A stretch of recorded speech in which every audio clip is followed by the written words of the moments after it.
Salut les filles, alors aujourd'hui je vous explique comment je fais mon contouring, à savoir donner plus de structure à mon visage, affiner mes joues, etc. Donc si vous voulez modeler votre visage, restez là. Alors on va commencer avec le contouring. Alors pour moi l'intérêt du contouring c'est vraiment d'harmoniser le visage, c'est-à-dire que lorsqu'on a des joues rondes, on peut les affiner, lorsqu'on a un double menton, on peut le cacher, lorsqu'on a un nez qui est un peu trop gros, on peut éventuellement l'affiner. Je ne le montrerai pas dans cette vidéo, mais si vous voulez une vidéo dessus, il n'y a pas de souci, j'en ferai une. Mais concernant le contouring, je trouve vraiment que l'intérêt du contouring, c'est de l'adapter à votre type de visage, alors de bien connaître non seulement là où sont placés vos os, là où sont vos volumes et là où sont vos creux, ou là où devraient être vos creux. Alors vous allez mieux comprendre lorsque je vais vous montrer le bronzer que je vais utiliser.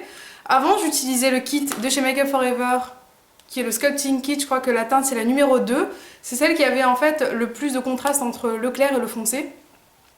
Et ce marron foncé me convenait très bien il y a 2 ans, lorsque ma peau était beaucoup plus mate que maintenant parce que je m'expose de moins en moins. Et du coup, j'ai dû changer de bronzer. Parce qu'en fait, c'est un bronzer que vous allez utiliser, bien entendu, pour faire votre contour. Et le bronzer que j'utilise, c'est celui qui était dans ma Glossy Box. C'est le Omni Bronze de chez Jelly Pong Pong. Et ce que je vous conseille lorsque vous choisissez un bronzer, c'est bien entendu de prendre un bronzer mat. Le fait de choisir mat, ça va simplement en fait affiner tout en discrétion, alors que les irisés vont marquer au contraire le contour et du coup, le contouring sera vraiment très flagrant et c'est vraiment pas le but. Moi en tout cas, j'aime le contouring qui est discret, j'aime le contouring qui se veut limite invisible.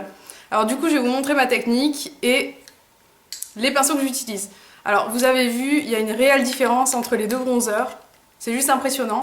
Celui de chez Make Up For Ever a une teinte beaucoup plus rouge que je regrette en fait. Alors que celui de Jelly Pong Pong est vraiment marron qui tire vers le beige. Et c'est plutôt une teinte comme ça que je vous conseille fortement. Alors pour les pinceaux, j'en utilise de plusieurs sortes. J'utilise des biseautés. Alors celui-ci, c'est celui de chez Sigma, le F40 de mon kit, que je viens de recevoir d'ailleurs, qui est le Make Me Crazy. Autrement, il y a le pinceau biseauté de chez Sephora qui est très bien aussi pour le contouring, mais pas pour le blush, parce qu'il est vraiment très fin. Et je peux aussi faire mon contouring avec mon pinceau œuf que j'adore en fait, que j'utilise beaucoup en ce moment pour le blush. C'est le F25 de chez Sigma, qui est vraiment très intéressant parce qu'en fait, les poils ne sont pas coupés de la même taille. Vous l'aurez compris, là c'est plus court, là ça monte, ça monte, ça monte, c'est la forme de l'œuf, hein, c'est le principe. Et du coup, lorsque vous allez appliquer votre bronzer, la diffusion sera vraiment très intéressante. De la même façon que lorsque vous appliquerez votre blush, ça sera très joli aussi. Et je trouve que c'est vraiment une technique très intéressante à adopter. Mais aujourd'hui, je vais vous montrer comment on l'applique avec un pinceau biseauté. C'est vraiment le plus simple. Je pense que c'est le plus quotidien et surtout, ça vous permet de réserver celui-ci pour le blush parce qu'il est vraiment très très bien pour le blush. Et généralement, on peut avoir la main trop lourde avec le blush et du coup, le pinceau biseauté est vraiment excellent. Alors je vais l'utiliser pour le contouring. Je vais vous montrer comment je fais. Je promène le pinceau sur mon bronzer. Enlever l'excédent parce que c'est vraiment le truc qui est le plus crucial, je dirais. Parce que lorsqu'on a trop de contouring, c'est vraiment pas joli. Alors je viens de me rendre compte que j'avais ma frange qui était en avant, alors du coup je vais la mettre sur le côté. Parce que je vais vous faire un contouring complet. Mèche rebelle. Hop. Une de mes plus grandes erreurs de 2011 certainement. De me l'être coupée moi-même. J'avais déjà appliqué, comme vous l'avez vu, le bronzer sur mon pinceau. Et moi ce que je vous conseille c'est, si vous ne voyez pas les creux, de faire la tête de poisson comme ceci. Pour moi c'est indispensable, hein. J'ai des joues assez rondes. Alors du coup je vois où est la ligne où je dois poser le bronzer, c'est-à-dire dans le creux. Si vous ne voyez pas de creux, n'ayez pas peur de toucher. Donc là où il y a votre volume, vous n'appliquerez pas de bronzer. En revanche, en dessous vous allez en appliquer. Alors ce que je vais faire c'est que je fais la tête de poisson comme ceci. Je me mets juste ici. Je fais des petits mouvements rotatifs comme ça, circulaires. Et je remonte. Je remonte en angle droit. Tout simplement parce que si je me mets en ligne droite, ça va être flagrant et vraiment pas harmonieux. Donc vous voyez, j'ai appliqué. On va le fondre. Et j'aime beaucoup la couleur de ce bronzer parce qu'il se marie vraiment très bien avec mon teint naturel. Il donne simplement un côté affiné, très joli. Alors je continue et à chaque fois que j'applique mon bronzer, je mélange. Là je fais des petits zigzags de façon à diffuser la poudre. Alors j'ai une petite règle d'or, c'est que le bronzer ne doit jamais dépasser la pupille. Ça c'est mon petit truc à moi, je sais pas si jamais vous l'adaptez sur vous, mais je trouve que lorsque le bronzer dépasse la pupille et qu'il est à l'intérieur, on a l'impression que ça fait sale en fait, d'avoir le bronzer pas loin de la bouche. Je déteste l'effet que ça a. Alors je fais comme ceci. On dirait vraiment pas que je suis en train de creuser mes joues. Tellement son compte. Et là, ce que je vais faire, c'est que je vais mélanger. Alors pour mélanger, vous allez choisir entre un kabuki qui fondra vraiment très bien la couleur. Celui-ci, c'est celui de chez Elf, de la gamme Studio. Ou alors un pinceau duo fibre qui sera très bien pour diffuser les couleurs aussi. Et les matières. Alors je vais choisir le duo fibre qui est le F50 de chez Sigma. Alors celui-ci, c'est celui de mon Make Me Crazy Kit. Je vous le dis parce que je trouve qu'il est différent de mon F50 normal. Je vous ferai une revue dessus d'ailleurs. Je trouve qu'il est plus adapté aux poudres alors que l'autre permet une bonne application du fond de teint. Alors vous voyez, on a vraiment quelque chose de très bien mélangé. La différence avec l'autre côté. C'est impressionnant. En tout cas, je trouve. Maintenant, ce qu'on va faire, c'est qu'on va marquer cette ligne-là. Moi qui ai un menton vraiment minuscule, je trouve que c'est vraiment très important de marquer ce contouring parce que du coup, ça me permet de cacher l'effet double menton que je peux avoir parfois, qui est visible systématiquement lorsqu'on se met de profil, mais de face au moins on peut sauver les apparences. Alors, ce que vous faites, c'est que vous allez appliquer votre pinceau comme ceci, au niveau de la ligne en fait, de la maxillaire et du menton. Et les filles qui ont des maxillaires qui sont trop présentes peuvent aussi l'appliquer légèrement plus haut de façon à rendre en fait l'effet visage affiné même au niveau des maxillaires. Vous pouvez vraiment flouter selon votre visage et je trouve que c'est vraiment très intéressant. Le contouring, c'est pas une façon de le faire, ça dépend de tous les types de visages et c'est pour ça que je vous dis qu'il faut vraiment connaître la forme de son visage. Il faut pas avoir peur de faire plein de tentatives, de regarder ce qui va le mieux.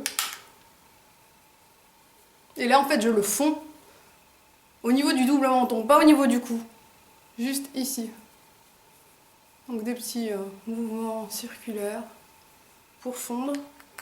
Et systématiquement je reprends un autre pinceau, là je prends mon duo fibre et je floute le tout de façon à ce qu'il n'y ait pas des lignes droites. Et voilà. Maintenant on va s'occuper du front. Alors les filles qui ont un grand front comme moi, je pense que vous serez ravis de savoir que bien entendu vous aurez toujours votre grand front, mais vous pouvez donner l'illusion d'avoir un petit peu plus petit. Un petit peu, hein, c'est pas flagrant. Donc je vais prendre mon pinceau, j'applique la matière dessus, j'enlève toujours l'excédent. Et là je vais imaginer, je vais même pas m'imaginer en fait, je vais juste passer mon pinceau le long de la ligne la plus proche de mes cheveux, comme ceci, jusqu'à mes tempes. Et au départ en fait, je vais vous parler des tempes, tiens. J'étais un peu sceptique au niveau des tempes et du contouring à ce niveau-là. Je me disais que c'était pas forcément le plus joli. Et finalement, je me suis rendu compte que ça permettait d'encadrer le regard. Alors là, je vais l'appliquer vraiment à ce niveau-là. Donc vraiment, vous faites le tour de votre visage avec, vous voyez ?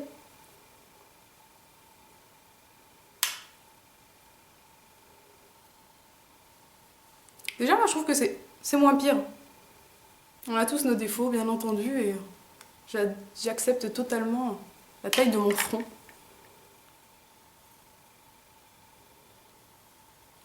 Voilà. Et vous voyez que c'est moins flagrant. Maintenant, je fais la même chose de l'autre côté. Je refais le poisson.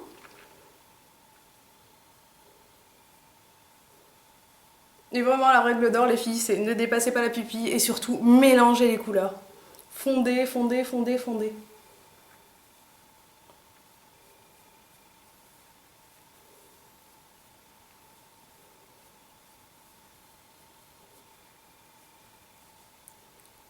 J'aime beaucoup cet effet, tiens.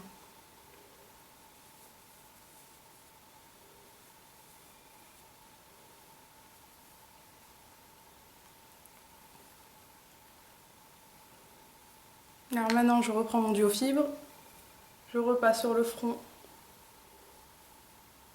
Et à ce niveau-là, je fais une vérification avec mon petit miroir. Ça me semble bon. Alors vous avez vu qu'au niveau du front, quand même, on a quelque chose de moins pire.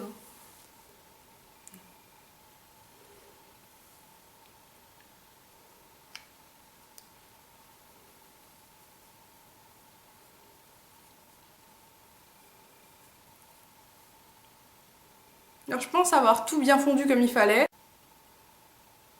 Alors voilà le résultat, comme vous le voyez, c'est vraiment quelque chose de très naturel. Ça ne reste pas comme ça parce qu'on va appliquer notre blush par-dessus, donc du coup ça sera plus fondu. Mais même sans blush, je trouve qu'on a beaucoup plus de structure au niveau du visage. Si jamais vous n'aimez vraiment pas l'effet ligne droite, n'hésitez pas à repasser comme ceci avec votre pinceau absolument sans rien. Et si vous en avez trop mis, estompez, estompez, estompez, estompez. Et vraiment, cas échéant, repoudrer avec une poudre libre par-dessus, mais je le conseille pas. Alors vous avez vu le résultat, c'est naturel, sculpté. C'est presque perdre 3 kilos en 5 minutes en fait, parce que je trouve qu'on a vraiment un effet visage plus structuré. Perdre 3 kilos, bien entendu, j'exagère, ça n'a rien à voir, mais on a quelque chose de beaucoup plus structuré, du coup ça fait plus femme, je trouve, et ça donne beaucoup plus d'allure à notre maquillage général et de structure, bien entendu.